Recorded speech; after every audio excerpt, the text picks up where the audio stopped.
আংশিক কর্মবিরতি তুলে নিলেন জুনিয়র ডাক্তাররা। আজ থেকে বিভিন্ন হাসপাতালে জরুরি পরিষেবায় যোগ দিচ্ছেন আন্দোলনকারীরা। গত 9 আগস্ট জি কর মেডিকেল কলেজে মহিলা চিকিৎসকের দেহ উদ্ধারের ঘটনার পর থেকে কর্মবিরতি পালন করছিলেন তারা। বৃহস্পতিবার জিবি মিটিং এর পর আন্দোলনকারীরা আংশিক কর্মবিরতি তুলে নেওয়ার কথা জানিয়েছেন।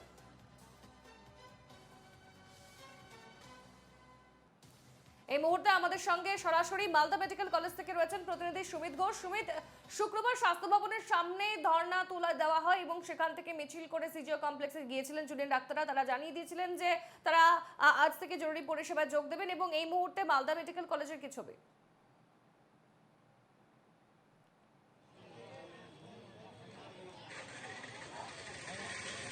দেখো, একেবারেই তাই। আজ থেকে কিন্তু কর্মবিরতি প্রত্যাহার করেছেন জুনিয়র চিকিৎসকরা। তবে আংশিকভাবে তাদের যেটা কর্মবিরতি, সেই কর্মবিরতি কিন্তু জারি থাকছে। অর্থাৎ আরজি কর ঘটনার প্রতিবাদ জানিয়ে তাদের আংশিক যে কর্মবিরতি, সেই কর্মবিরতি কিন্তু জারি থাকছে।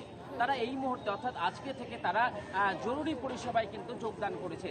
তোমাকে দেখানোর চেষ্টা করবো যে মালদা মেডিকেল কলেজ হাসপাতালের যে জরুরি বিভাগ, সেখানে যেমন তারা কাজে যোগদান করেছেন, ঠিক সেই রকমভাবে মাতৃভা বিভাগ সহ বিভিন্ন ক্ষেত্রে যে সমস্ত পরিষেবা জরুরি ভিত্তিক, সেই সমস্ত পরিষেবায় তারা যোগদান করেছে।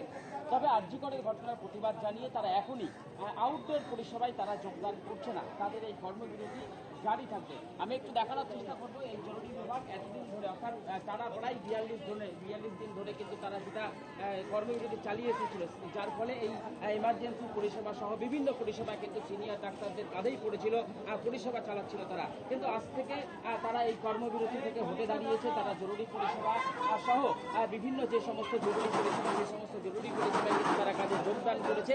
কিন্তু এখনই তারা আউটডোর পরিষেবা সহ অন্যান্য পরিষেবায় কিন্তু তারা যোগদান করছে না। ফলে স্বভাবতই কিন্তু আগের তুলনায় জুনিয়র চিকিৎসকরা জরুরি ভিত্তিক যে পরিষেবা, সেই পরিষেবা যোগদান করার ফলে কিন্তু চিকিৎসা পরিষেবা কিছুটা হলেও কিন্তু স্বাভাবিক ছন্দে ফিরতে শুরু করেছে মালদা মেডিকেল কলেজ হাসপাতালের পাশাপাশি অন্যান্য হাসপাতালে।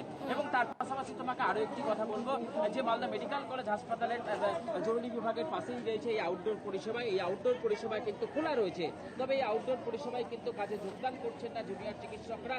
ফলে এই আউটডোর পরিষেবা চালিয়ে যাওয়ার দায়িত্ব, গুরু দায়িত্ব কিন্তু এখনও সেই সিনিয়র চিকিৎসকদের কাঁধেই রয়েছে। ফলে আউটডোর পরিষেবা কিছুটা হলেও কিন্তু স্বাস্থ্য পরিষেবা থেকে বিঘ্নিত হচ্ছেন রোগীরা, এমনটাই কিন্তু অভিযোগ উঠে এসছে।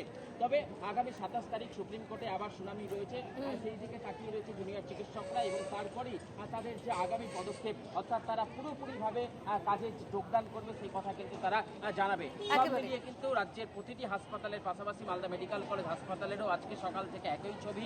তারা জরুরি পরিষেবায় তারা যোগদান করেছে। ফলে স্বভাবতই রোগী হয়রানির যেটা ছবি উঠে আসছিল, সেটা কিন্তু কিছুটা হলেও আজ সকাল থেকে একটু বদলেছে। একেবারে সুমিত, অর্থাৎ ধীরে ধীরে ছন্দে ফিরছে মেডিকেল কলেজ হাসপাতালগুলি। সরাসরি ছিলেন প্রতিনিধি সুমিত ঘোষ আমাদের সঙ্গে। ধন্যবাদ তোমাকে।